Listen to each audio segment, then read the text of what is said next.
Jodi Arias and Travis Alexander met in September 2006 at a work conference.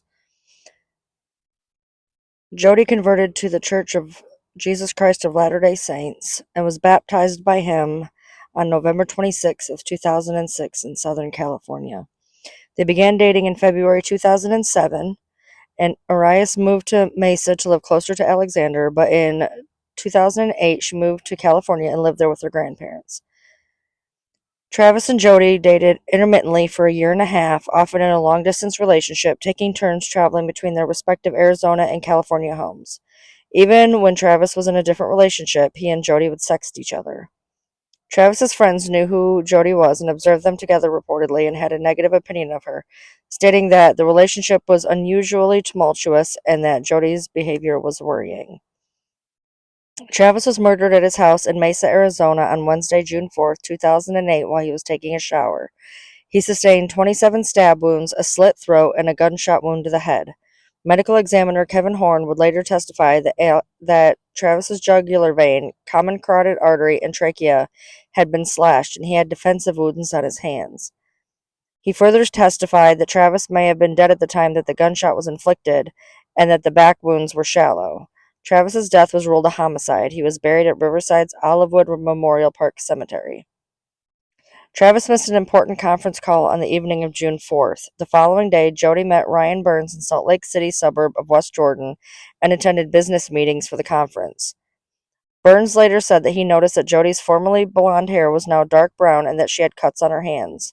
On June 6th, she left Salt Lake City and drove west towards California. She called Travis several times and left several voice messages for him. She also accessed his cell phone voicemail system. When Jodi returned the car on June 7th, it had been driven about 2,800 miles. The rental clerk testified that the car was missing its floor mats and had red stains on its front and rear seats. However, it could not be verified that the car had floor mats when Jodi picked it up, and the red stains could not be analyzed as the car had been cleaned before the police could examine it. On June 9th, having been unable to reach Travis, a concerned group of friends went to his home.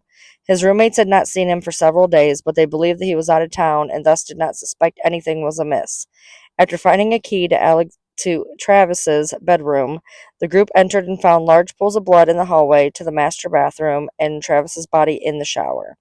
In the 911 call not heard by the jury, the dispatcher asked whether Travis had been suicidal or if anyone was angry enough to hurt him.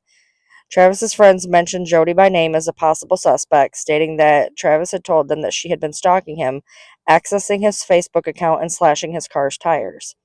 While searching Travis's home, police found his recently purchased digital camera damaged in the washing machine.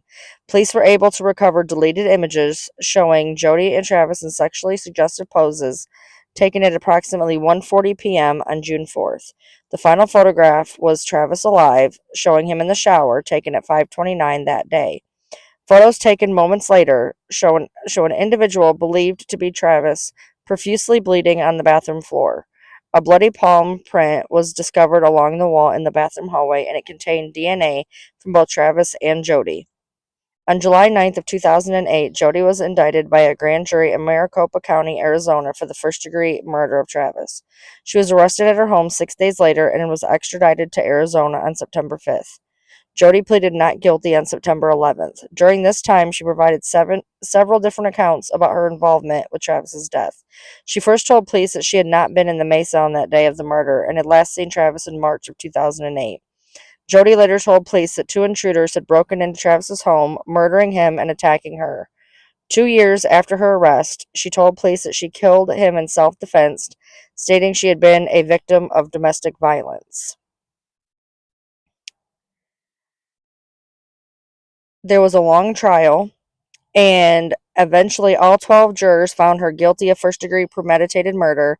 7 of the 12 jurors determined that she was guilty of felony murder. As the verdict was read, Travis's family smiled and hugged one another.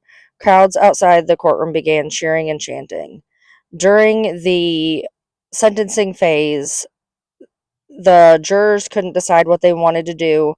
The death penalty was on the table, but they couldn't actually come to an agreement as to whether or not they would.